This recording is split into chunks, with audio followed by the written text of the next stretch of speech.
saya tuh sebenarnya sudah mengirimkan kesaksian saya kepada Bapak pada Amang ini yang punya ini. Ya, nggak apa-apa Bu, kami pengen dengar langsung Ibu. Ya, silakan. Dulu saya berlatar belakang Muslim. Saya bertemu dengan Tuhan Yesus lewat sebuah permainan setan yang bernama permainan Jai Langkung. Waktu saya bermain Jai Langkung itu, saya menyebutkan satu nama, mau memanggil satu nama, yaitu Isa Al-Masih. Ketika saya mau menyebutkan nama itu, roh jahat yang ada, yang selama ini menjadi teman saya, melarang saya memanggil nama itu. Katanya kalau saya memanggil nama itu, mereka tidak mau berteman lagi dengan saya. Tapi saya tidak peduli. Dan saya bertanya kepada mereka, mengapa mereka melarang saya memanggil nama itu?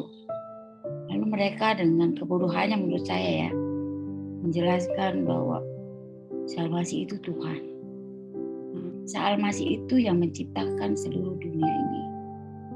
Mohon maaf Tuhan Yesus, saya waktu itu tidak percaya. Karena menurut keyakinan saya yang lama, Isa Al-Masih itu hanya nabi yang memang layak untuk dihormati.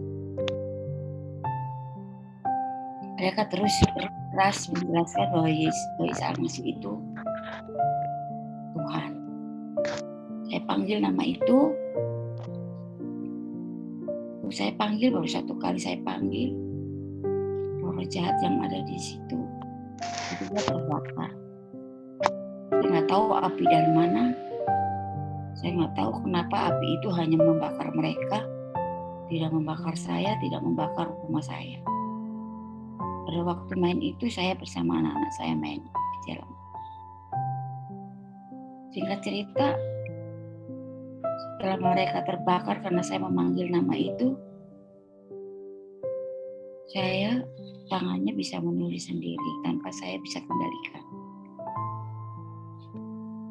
Tulisan itu saya ingat betul, ternyata ada di Alkitab, ada di Amsal 1 ayat 23. Berpalinglah engkau kepada teguranku, sesungguhnya aku hendak mencurahkan isi hatiku kepadamu dan memberitahukan jalan-jalanmu.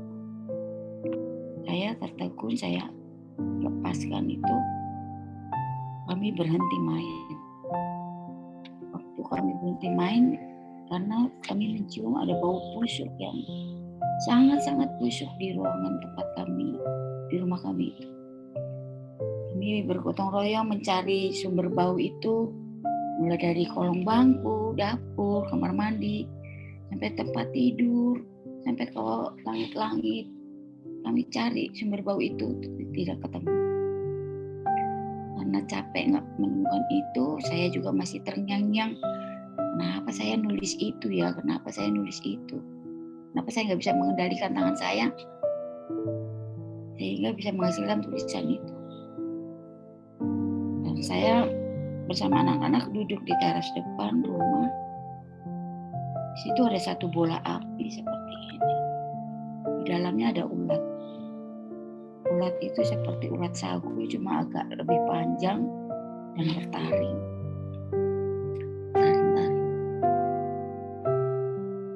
Saya mencoba memisahkan, mau tahu itu ulat apa sih di dalam bola itu, bola yang berwarna merah menyala itu. Saya coba pakai kertas itu terbakar. Saya coba pakai ranting pohon, ranting pun terbakar. Akhirnya saya coba pakai sendok. Sendok itu dari logam, dari baja, terbakar, meleleh. Tapi saya tidak kepanasan. Saya bertanya, ya Allah itu apa sih? Lalu saya secara audible mendengar bahwa itu adalah api dari neraka yang tidak akan pernah kunjung padam. Itu adalah ulat neraka yang tidak akan pernah mati. Hidup saya ketakutan sekali. Lalu saya teringat pada seseorang yang mengingatkan saya untuk mencari jalan yang benar. Saya teringat saya lakukan. Saya doa puasa, sholat tahajud. Saya berkomitmen 3 hari untuk mencari tahu kebenaran itu. Dan pada waktu malam kedua, saya tidak mendapatkan apa-apa. Saya sudah berjanji kalau di malam ketiga saya tidak menemukan jawaban dari pertanyaan saya, siapakah Isa Al-Masih itu, siapakah kebenaran itu, saya tetap dengan iman Islam saya. Dan pada malam yang ketiga, jam 2 pagi dini hari ya, saya sholat tahajud. Tuhan Yesus menampakkan diri. Saya waktu itu tidak tahu bahwa itu Tuhan Yesus. Dia memperlihatkan kedua tangannya yang berlubang. Ternyata lubangnya bukan hanya di sini dan di sini. Di sini juga ada. Yang berkata, "Akulah jalan dan kebenaran dan hidup. Bertobatlah, kerajaan Allah sudah dekat. Berilah dirimu dibaptis, sebab aku akan menjadikan engkau sebagai penjala manusia." Saya waktu itu tidak mengerti maksud dari perkataan Tuhan Yesus yang mengatakan menjadi penjala manusia. Saya bertanya, apa tidak ada ikan? Sehingga harus manusia yang jalan. Tuhan tidak memberikan jawaban, tapi saya diperlihatkan sebuah layar. Di situ ada film, ternyata bintangnya saya. Dulu saya berpikir di dalam film itu, saya berbuat baik, saya banyak bersedekah, saya melakukan sholat, saya berpuasa, saya mencoba sekolah dan pendidikan, tapi ternyata itu nggak bisa membuat saya menuju ke surga. Itu sama Tuhan disilang. Lalu muncul jembatan, ini surga, ini neraka. Ada jembatan, ada tulisan, "Akulah jalan dan kebenaran dan hidup. Tidak ada seorang pun yang dapat datang kepada Bapa kalau tidak melalui aku." Jadi jalan keselamatan itu, jalan menuju surga itu hanya melalui Yesus Kristus. Jalan lain. Wah, di situ saya merasa bahwa ternyata selama ini saya menyembah Allah yang sama. Ada salah kenal. Singkat cerita, saya bertanya kepada keluarga, kepada suami saya, "Pak, baptis itu apa sih?" "Mama ketemu sama orang loh, Pak. Dia ganteng sekali, baik sekali. Dari tatapannya, dari caranya bicara yang lembut itu, hati itu damai banget. Sampai nggak bisa dijelaskan dengan kata-kata." "Siapa dia, Pak?" "Itu Tuhan Yesus." "Iya, masa dia suruh saya baptis? Baptis itu apa?" Suami saya bilang, "Baptis itu Mama jadi orang Kristen." Wah, saya waktu itu nggak mau jadi orang Kristen. Saya tanya adik-adik ipar saya yang tinggal di rumah, "Dek, baptis itu apa?" "Ya, kakak jadi orang Kristen." Saya nggak mau. Nah, Tuhan baik. Dia menjawab rasa ingin tahu saya tentang baptisan. Ada seorang teman, dia kebetulan istri dari gembala KKBP di gereja KBP di Cendrawasih, Depok 1. Saya temannya dia karena kami sama-sama teman satu kursus sanggul rambut. Saya bertanya, "Ida, baptis itu apa sih, Ida?" "Oh, saya kurang paham jelasinnya. Sebaiknya Ida ke tempat itu aja ya. Ini alamat gereja kami di pastor kami tinggal di sana."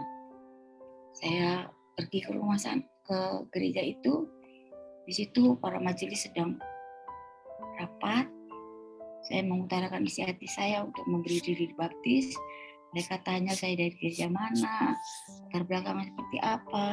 Ketika saya menjelaskan bahwa saya seorang muslim, mereka tidak menolak sih, cuma menyarankan saya untuk marfuru malua dulu, apa tuh ya namanya, katekisasi dulu. Saya bilang, wah, buat saya anjuran saran mereka untuk kateksasi seperti sebuah penolakan. Lalu saya katakan kepada mereka, ya sudah, saya nggak dibaptis nggak apa-apa. Yang saya tahu, tiba-tiba tuh saya bisa bicara yang saya tahu, padahal saya nggak tahu. Tuhan Yesus itu datang untuk mencari dan menyelamatkan yang hilang, menyelamatkan yang berdosa. Dan di antara orang yang berdosa itu saya yang paling berdosa. Tapi kalian menolak saya, menunda, bukan menolak, menunda. 1 tahun itu lama katekisasi. Sementara saya sudah disuruh baptis. Tiba-tiba ada angin yang seperti puting beliung di ruangan itu. Semua porak-poranda ada di situ. Kertas-kertas, kalender, kordeng, semua berantakan. Karena tiba-tiba ada angin. Saya takut. Saya pikir itu gempa. Lalu saya keluar, saya berlari ke pintu gerbang. Saya berusaha untuk membuka pintu